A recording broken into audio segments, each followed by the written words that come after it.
Rivers is no longer part of Rivers Development Group. Mr. River, every one of them. Understood. I'm on it. Nobody standing in that crowd, soaked in rain, knew the truth. This counterstrike had been moving in total silence for 14 months. In just 6 hours, the entire Steele family would learn exactly what they had just lost, and exactly who had been in control the whole time. My name is Malik Rivers. I'm 45 years old, and until 8 months ago, I believed one simple thing. If you build something with your own 2 hands, nobody can ever really take it from you. I was wrong about the taking part. I was right about everything else. On a Tuesday morning in October, I stood on the granite steps of the Fulton County Courthouse in downtown Atlanta, rain coming down soft and steady, holding a manila folder with my own divorce decree inside it. My wife stood 12 feet away, smiling for a camera crew that hadn't been invited by me. Her mother stood beside her, holding an umbrella like a queen holding a scepter. I noticed something small that morning, the kind of detail you file away without understanding why yet. Zora's knuckles were pale where she gripped that umbrella. Not the grip of a woman celebrating, but of someone holding on to something for dear life. Behind her performance for the cameras, I caught the flicker of real fear. I didn't know what to make of it then. I would, eventually. Here's the part that should tell you something isn't what it looks like. I wasn't crying. I wasn't shouting. I had my phone in my hand, and I was about to make a call to the one person who'd stood beside me since the beginning. With something. In 14 months, everything my wife's family built to take from me would cost them more than they ever imagined. And they wouldn't understand why until it was far too late. Let me take you back to where this really started. Not the courthouse. Before that. It was 6:30 in the morning, the kind of soft, gray Atlanta morning where the fog sits low over Peachtree Street, and the coffee shops haven't turned their signs around yet. I'd been awake since 5, same as I had been for 22 years. Ever since I was 19 years old, hauling lumber on job sites before the sun came up, learning the difference between men who talked about building things and men who actually built them. My son Kai was still asleep down the hall. 12 years old, all elbows and quiet questions. The kind of kid who watches everything and says little. I stood in his doorway for a moment that morning, the way I did most mornings, just to hear him breathing steady. I didn't know yet that in 6 hours, a judge would sign a piece of paper ending my marriage, and that my own company, the one I built up from a 2-man framing crew into Rivers Development Group, a firm that had put up condos in Midtown and revitalized 3 blocks of Atlantic Station, would no longer have my name on the door. I want to tell you about the man I was before that morning, because it matters for what comes next. I don't raise my voice. I never have. My father used to say, a man who has to yell to be heard hasn't earned the room yet. I earned mine slow. 1 job site, 1 contract, 1 sleepless night at a time. By the time I was 38, Rivers Development Group had 40 employees and a reputation in this city that meant something.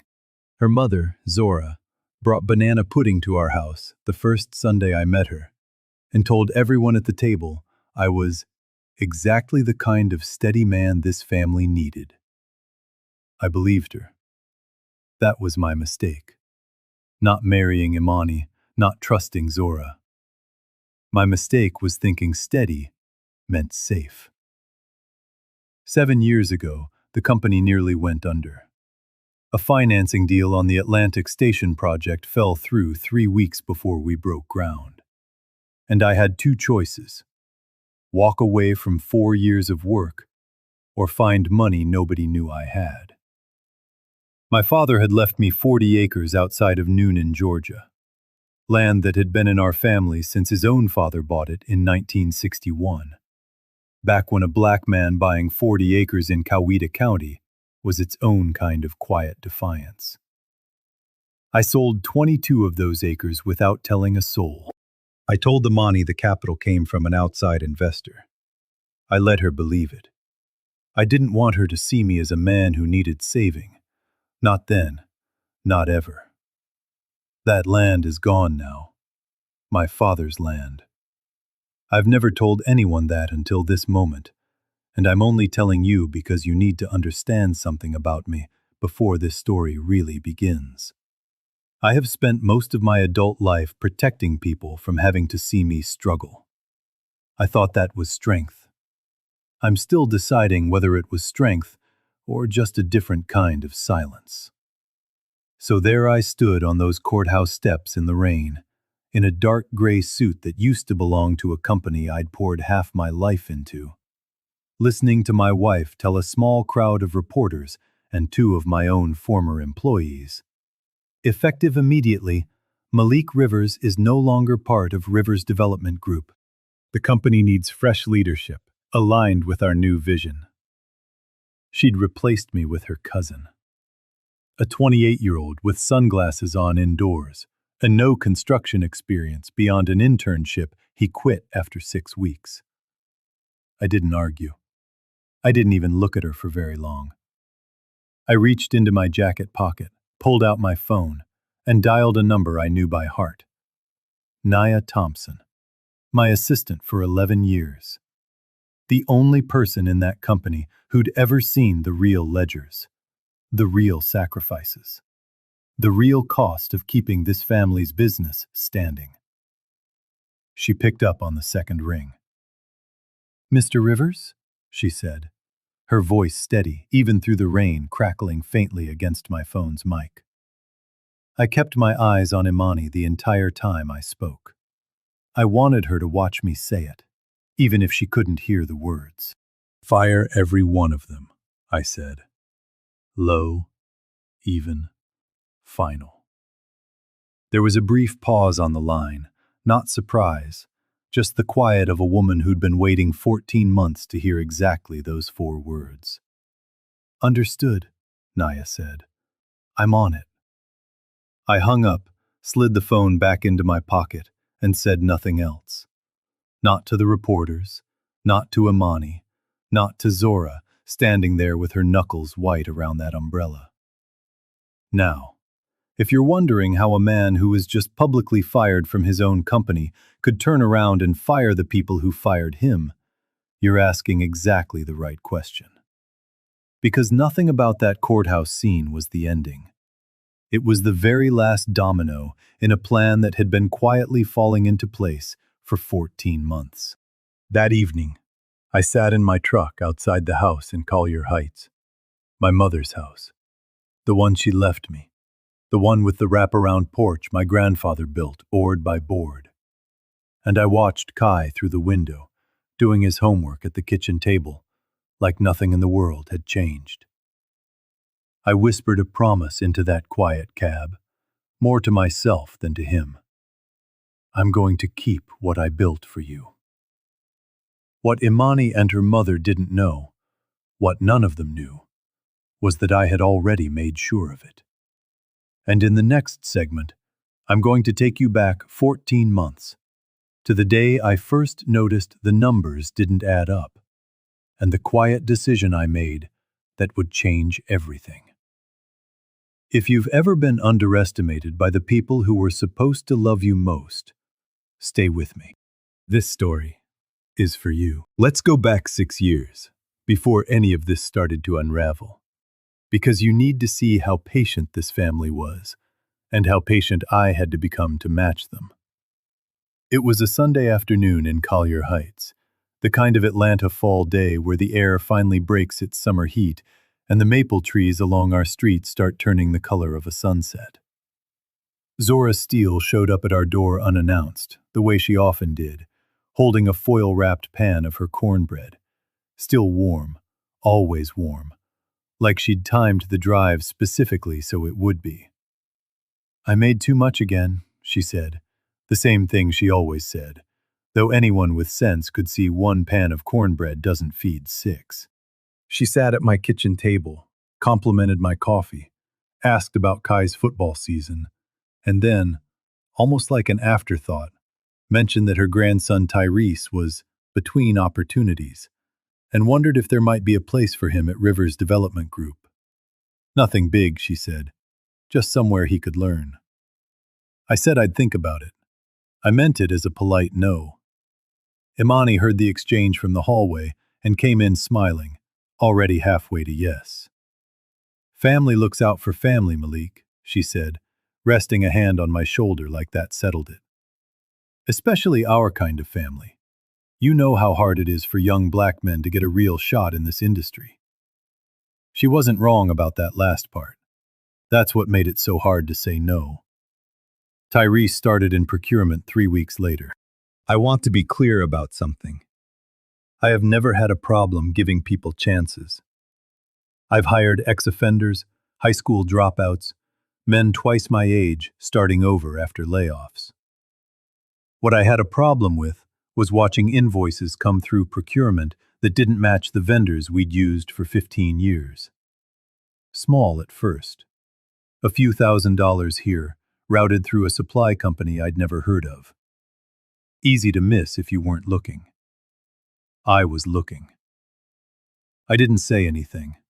Not yet. I've learned that the moment you speak too early, people simply get better at hiding.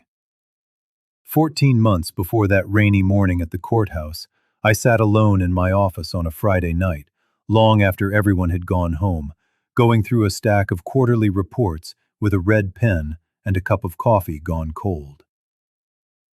The numbers from 3 consulting invoices didn't reconcile against any actual work product.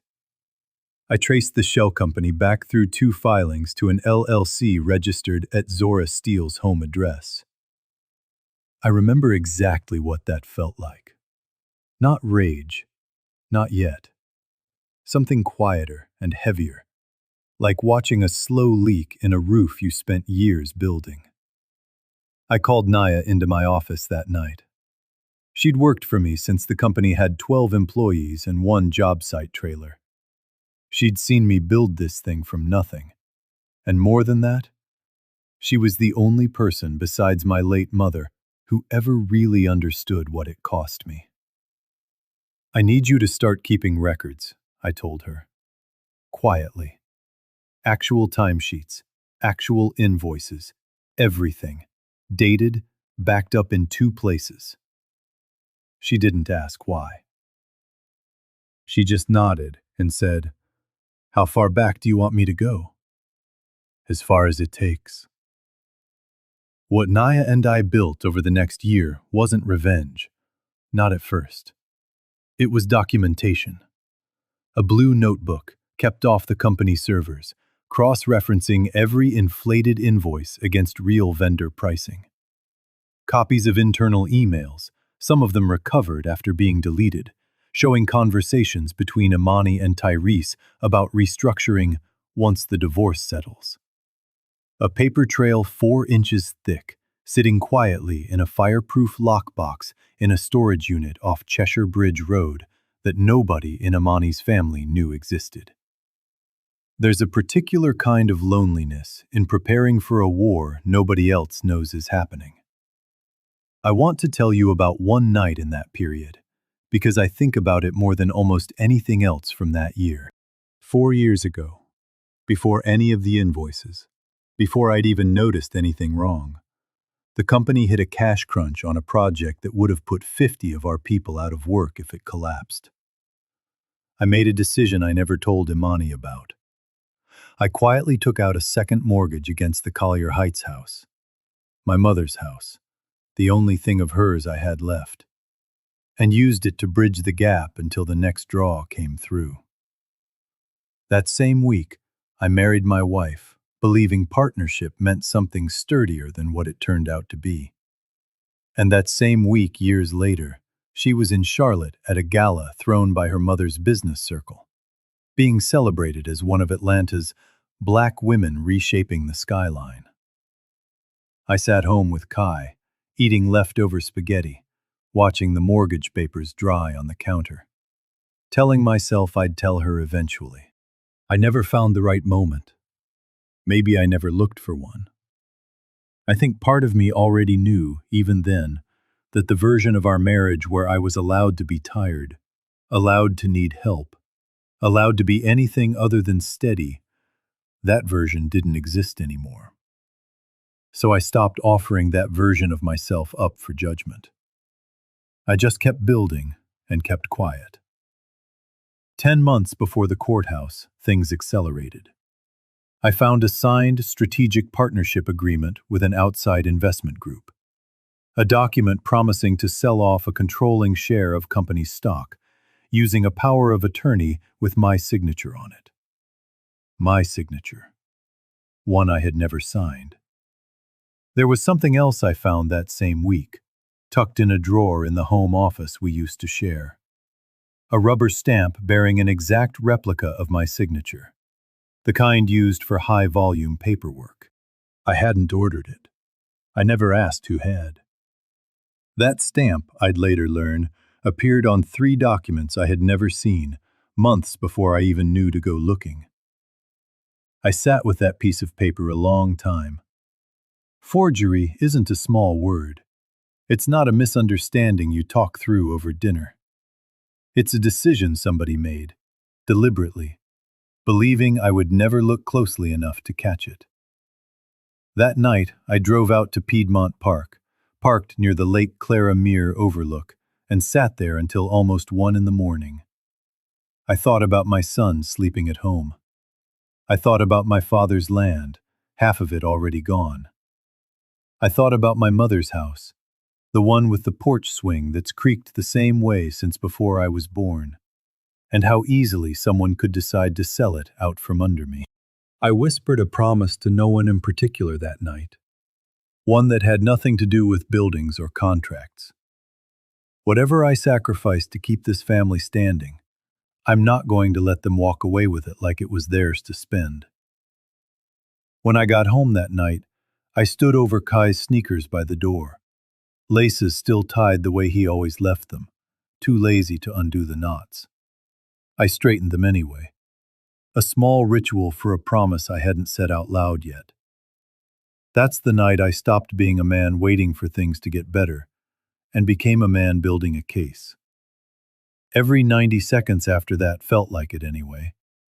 Another invoice, another email thread, another quiet confirmation that this had never been about family. It had been about access. And I had given them all of it, freely, because I believed the word family meant something to people who used it as often as Zora Steele did. I was about to find out exactly how far they were willing to go, and exactly how much I still hadn't discovered. 1 or 2, no in between.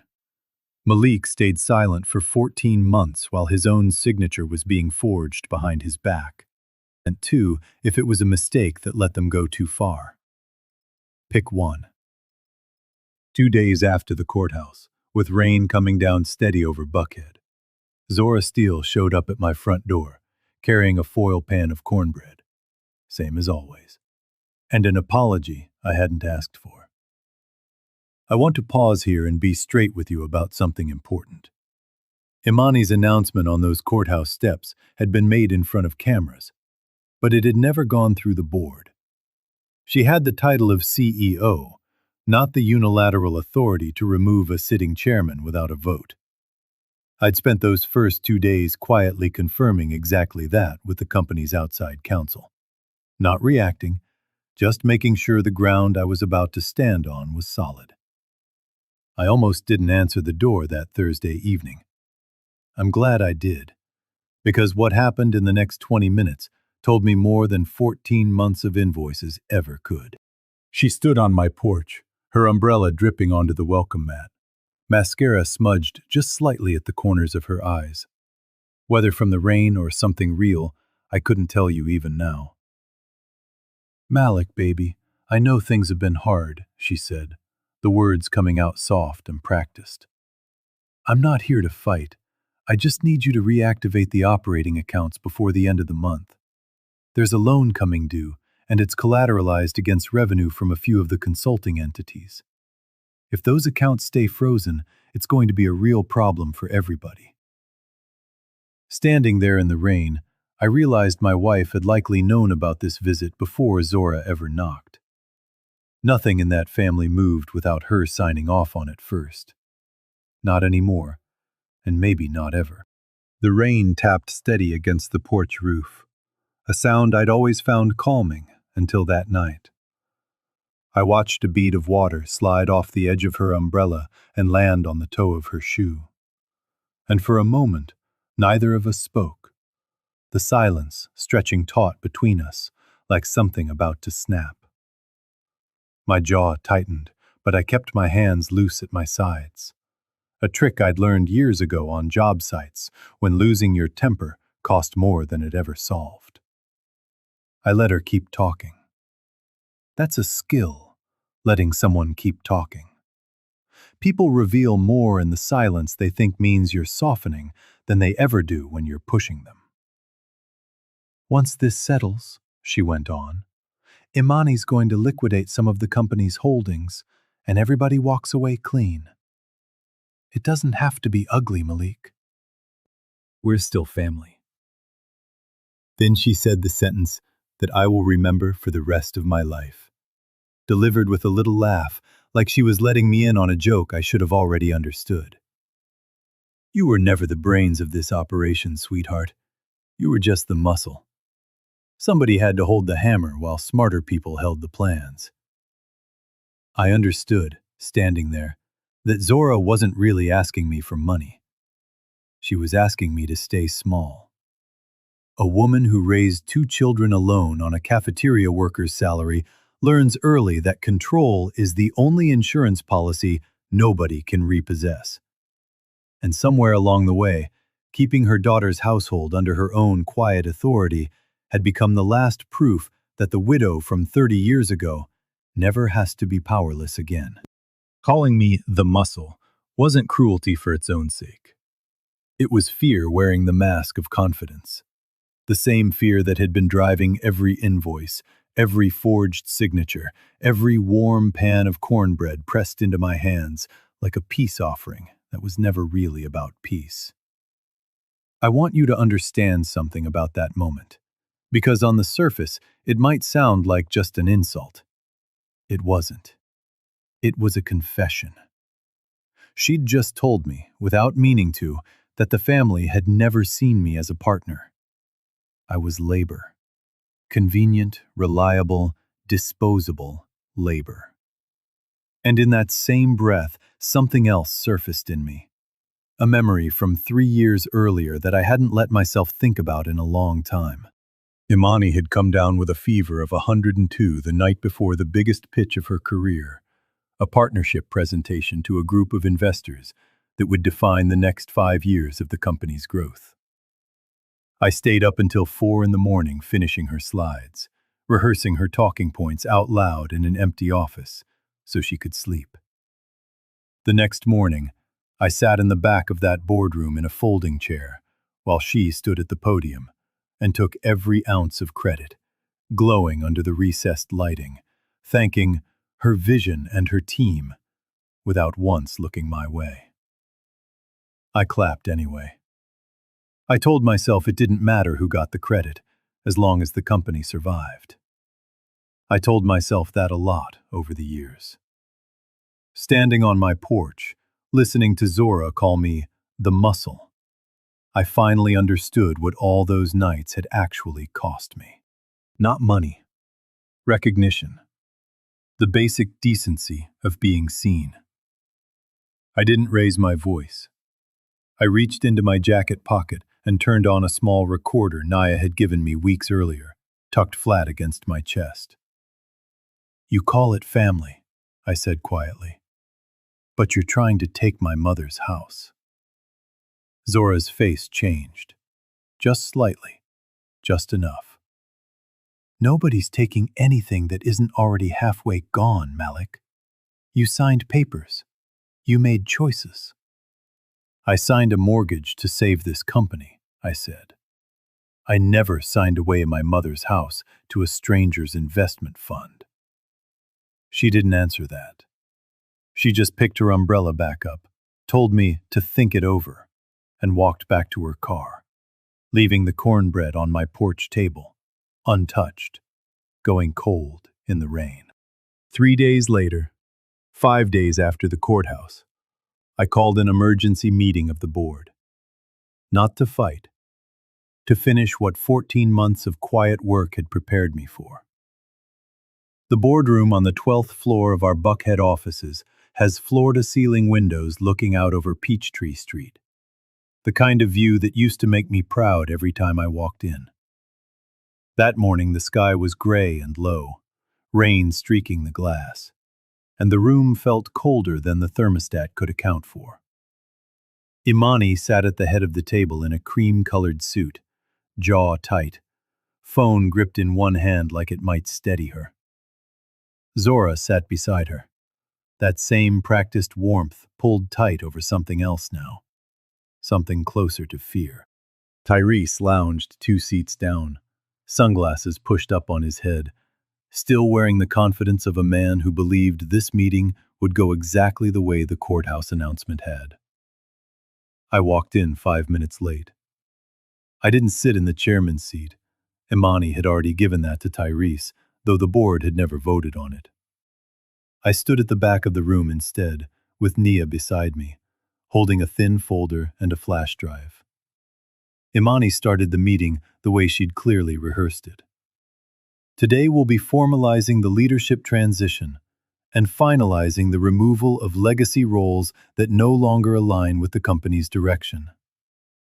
Before we vote on anything, I said, my voice even, carrying easily in that quiet room, I think everyone should see a few documents. Nia plugged in the drive. The screen at the front of the room filled with the first image, real timesheets from our field crews, laid side by side against the official payroll records. Records that had been quietly padded for 2 years through Zora's shell entities. Then came the inflated invoices, dozens of them, routed through the same handful of consulting LLCs, all traceable to addresses connected to the Steele family. Then, deleted emails Nia had recovered, conversations between Imani and Tyrese from 8 months earlier, discussing timelines for phasing Malik out following the divorce filing. And then, the document that made the room go completely silent. A scanned copy of the second mortgage on the Collier Heights house, dated 4 years earlier. My own signature at the bottom, next to a second document. A proposed sale of that same property to an outside buyer. My signature, forged onto a power of attorney I had never authorized. I looked directly at Imani. My voice didn't rise. It didn't need to. That house belonged to my mother. I mortgaged it 4 years ago to save this company, the same week you were in Charlotte at your family's gala. I never told you because I didn't want you to see me as someone who needed help. Now you're trying to sell it without my signature on the actual sale. For the first time since I'd known her, Imani had nothing to say. Then Jamal, our company's accountant, a man Imani had trusted completely, a man I'd quietly asked to help Nia and me 2 years earlier, stood up on his own. Everything on that screen is accurate, he said, his voice steady despite the tremble in his hands. I've been documenting the discrepancies since Mr. Rivers first asked me to look into the procurement irregularities. It's all here. Zora's composure cracked in a way I'd never seen. Malik, we can fix this quietly. We can still... You had 14 months to fix it quietly, I said.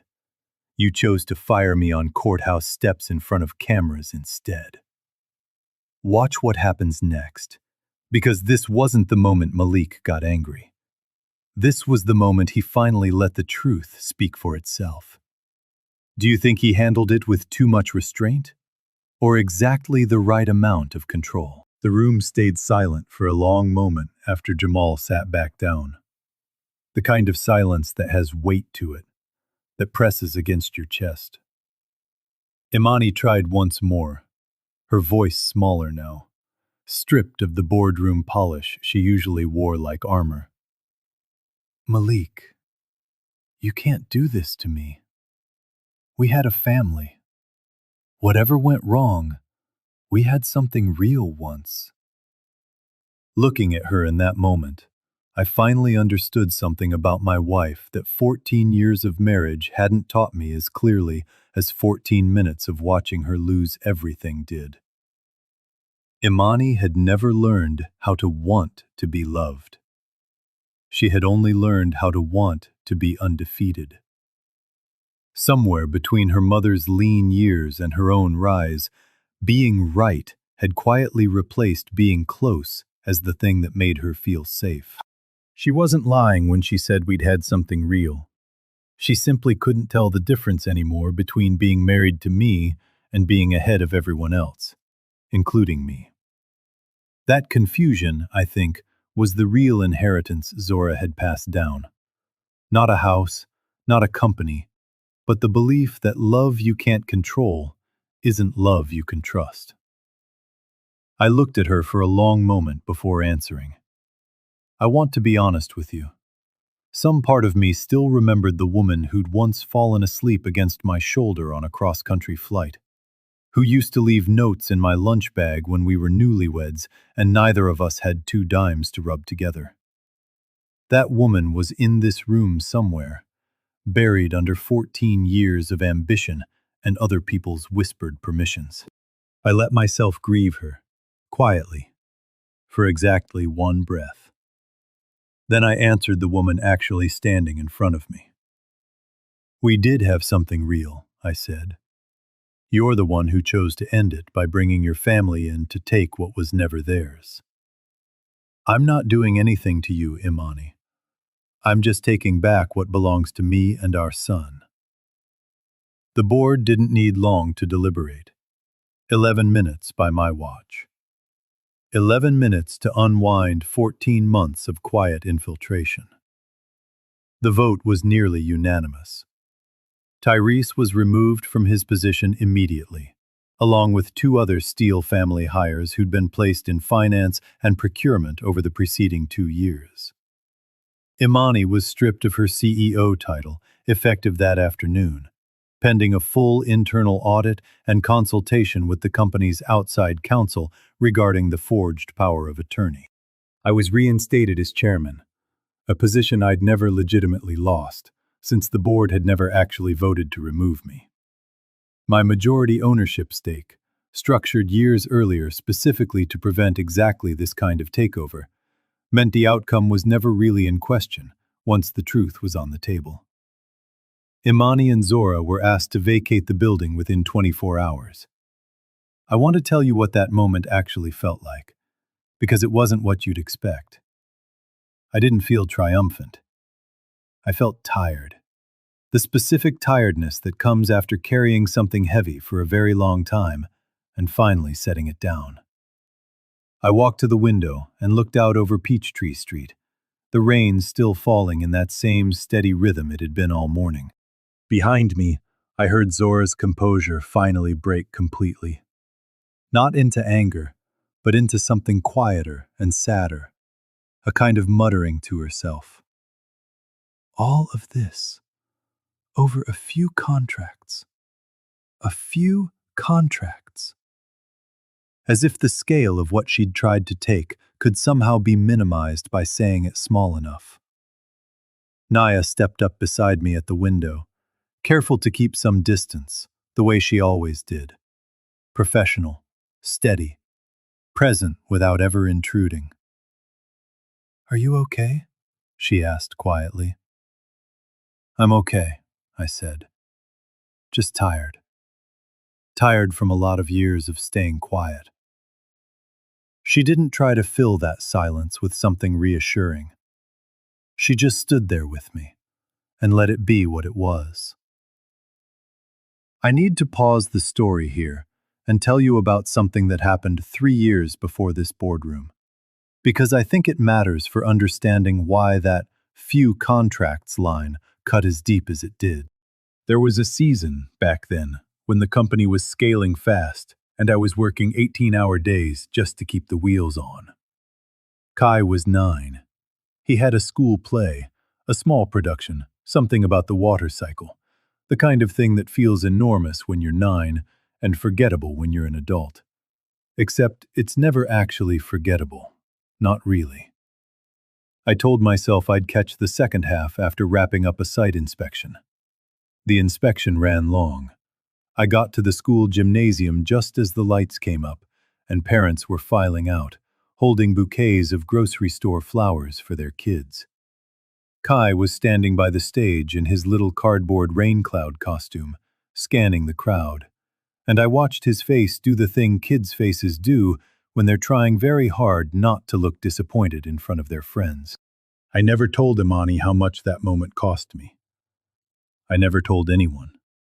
I just carried it, the way I carried most things, quietly and alone, filed away next to every other Sunday I'd worked instead of resting, every anniversary I'd half remembered because a project deadline had eaten the week.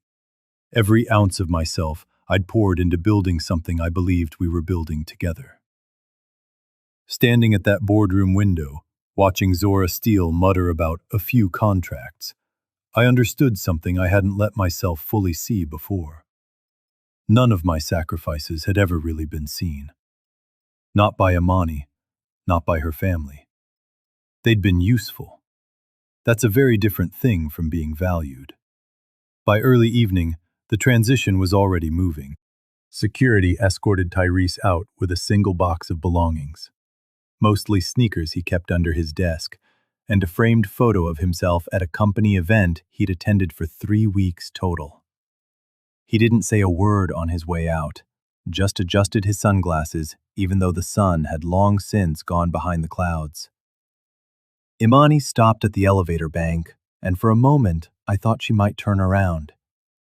She didn't. The doors closed on her reflection in the polished steel. A woman I had built a life with, standing very small in a very large lobby she used to walk through like she owned every inch of it. Zora lingered longest, gathering a few things from a desk drawer she'd claimed as her own over the past 2 years. Watching her move slower than anyone else toward the door, I thought, unwillingly, of something Imani had told me once.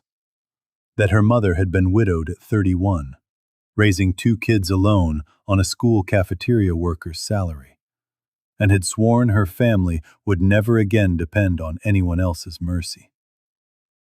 It didn't excuse what she'd done, but it helped me understand the hunger behind it, and that understanding made it easier to let her go without hating her for it. That night, I drove home to Collier Heights instead of my downtown apartment. I sat on the porch, the one my grandfather built, the one that still creaks in exactly the same spot it always has. And I let myself feel something I hadn't allowed in 14 months. Relief. Thin and quiet, settling over me like the evening air. Before we close out the climax, do you think Malik should have let Imani say more, given their history? Or was cutting the conversation short exactly what she deserved? I want to hear where you land. The morning after the vote, I sat alone in the chairman's office. My office again. With the city of Atlanta waking up slow through the window, streetlights still glowing faintly against a lightening sky. On the desk in front of me sat the signed transfer of control, the ink barely dry, the culmination of 14 months I'd carried mostly by myself. Naya knocked once and let herself in, setting down a black coffee and a thin folder without a word. That was one of the things I valued most about her.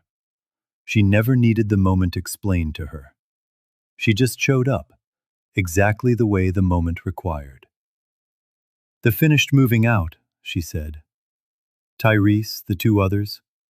Zora called this morning. She wants to see you. One last time." I thought about it for exactly as long as it took to drink 1 sip of coffee. "No," I said. "I don't need to see her again. I just need them gone.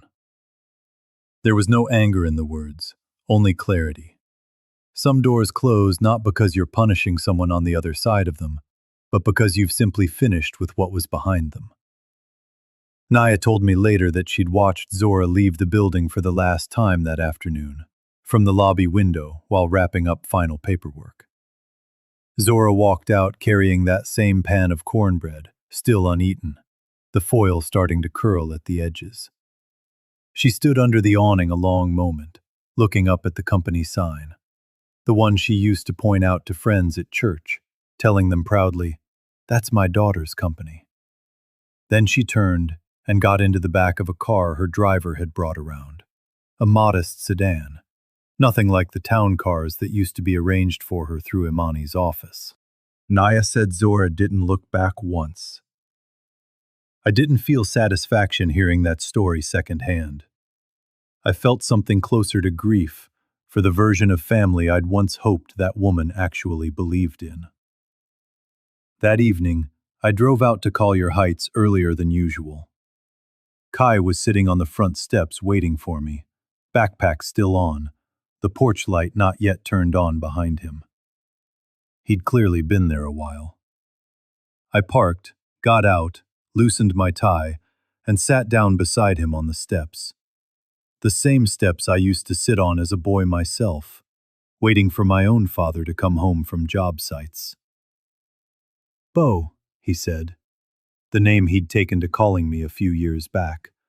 A mashup of bro and dad that started as a joke and stuck. "Is Mom okay?" I thought carefully before I answered. Kai deserved the truth, but he also deserved a truth he could carry at 12 years old. "Your mom's going to be okay," I said. "She's got some things to work through, but she's going to be okay. From here on out, your mom and I are going to live in two different places. I'm going to do everything I can to make sure you still have both of us fully in your life." He nodded slowly, the way kids do when they're absorbing something bigger than they can fully name yet. I put my arm around his shoulders and looked up at the house behind us, the one my mother left me, the one my grandfather built, board by board, the one that had nearly slipped through my fingers because I'd trusted the wrong people with the truth about how hard I'd fought to keep it. As we sat there, the porch swing creaking its same old rhythm behind us, I thought of my own father teaching me to swing a hammer on this same patch of grass, his hand wrapped over mine, correcting my grip without a word of frustration. "Slow is smooth," he used to say, "and smooth is what lasts." I hadn't thought of that phrase in years. Sitting there with Kai's shoulder warm against my side, I understood, maybe for the first time, that I'd been living by it the whole 14 months without realizing it. "I kept my promise to my mother," I said, mostly to myself. "And to you." In the days that followed, I focused on something other than the wreckage of what had happened. I focused on repair. I signed the formal, legal terminations for every member of the Steele family who'd been placed inside the company. Documented, clean, defensible in any court in Georgia. But I also went the other direction. I found Mary, a woman who'd worked in our accounting department for 11 years, quietly overlooked for promotions, her hours cut whenever budget adjustments needed to happen under Imani's leadership. I moved her into a senior role she'd earned 3 times over.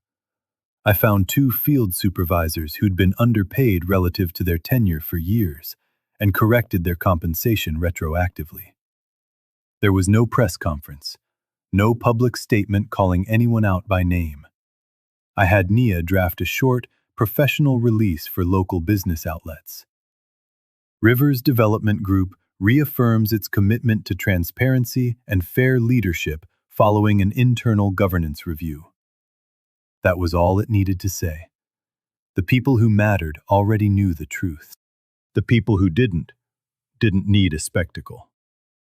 I think that's a lesson I had to learn slowly, over many years of being underestimated. Real justice rarely looks like the movies. It doesn't come with a courtroom gasp or a dramatic reveal set to swelling music. Sometimes, it just looks like paperwork done correctly, and people who lied finally having to live with what the truth costs. That first week, I slept better than I had in over a year. Not because everything was resolved. Divorce proceedings still had months left to run, and there would be legal follow-up on the forged documents for a while yet. I slept better because, for the first time in a long time, I wasn't carrying a secret.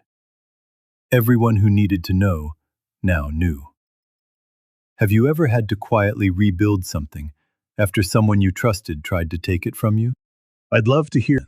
3 months later, on a Saturday afternoon in Piedmont Park, I laid out an old checkered blanket under a stand of oak trees near the lake. The kind of late spring Atlanta afternoon where the air smells like cut grass and somebody's charcoal grill 3 picnic tables over. Kai ran off almost immediately to play fetch with a neighbor's dog, laughing in that unrestrained way that only kids and people who've truly relaxed can laugh. Nia sat across from me on the blanket, unpacking a container of salad and a jar of the lemonade she made from scratch, the way she'd been doing at company gatherings for years, without anyone quite noticing how much thought she put into small things.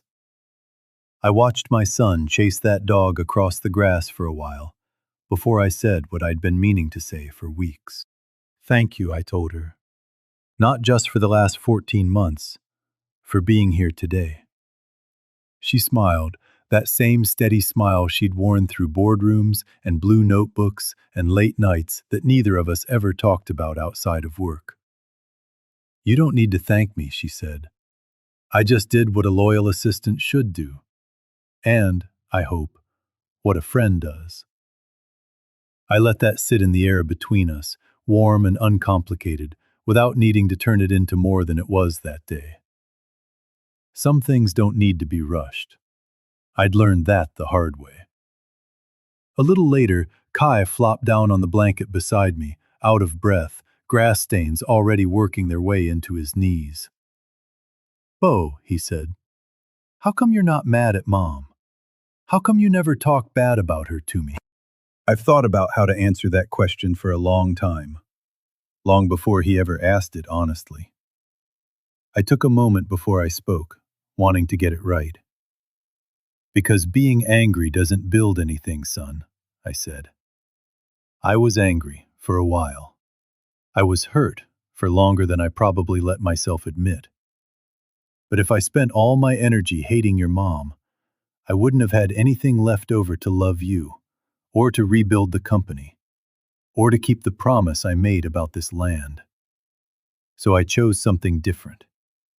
I chose to protect what mattered by staying quiet, gathering what was true, and acting only when it actually counted. He nodded slowly, the way he does when something is settling into him for keeps. That sounded like it was hard, he said. It was, I told him. It still is some days, but it's a lot easier than carrying hate around for the rest of your life. That evening, after Nia and Kai had both headed home, I stood alone on the porch of the Collier Heights house as the sun dropped low over the Atlanta skyline, gold light settling across the yard the same way it had settled there my whole childhood. I thought about how many nights I'd stood on porches like this one, waiting for financing to clear, waiting for a phone call, waiting for someone to finally see what I'd carried. This time, standing there, I wasn't waiting for anything. For the first time in longer than I could remember, I was simply present. And that, it turned out, was its own kind of arrival. This story reminds us that legacy was never about the size of the company or the number on a settlement. It's the version of yourself you can still recognize once everyone who claimed to love you has finished telling you who to be instead. If someone in your own family ever uses the word family to ask for something that costs you more than it costs them, don't answer that same day. Write it on an index card Set it beside the sugar bowl on the counter and sleep on it.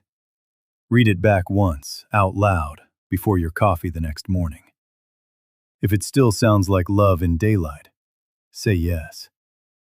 If it sounds like a bill wearing love's clothing, say no. Kindly, plainly, and only once. That's not coldness. That's the same quiet arithmetic that kept Malik's son's inheritance safe, board vote by board vote, invoice by invoice, silence by silence. Every line in these emotional stories comes from real human insight and lived experience. AI was used only to enhance clarity and pacing, allowing deep lessons about kindness, systemic bias, and personal strength to resonate with a global audience. Production team, story development, and visual conceptualization by passionate team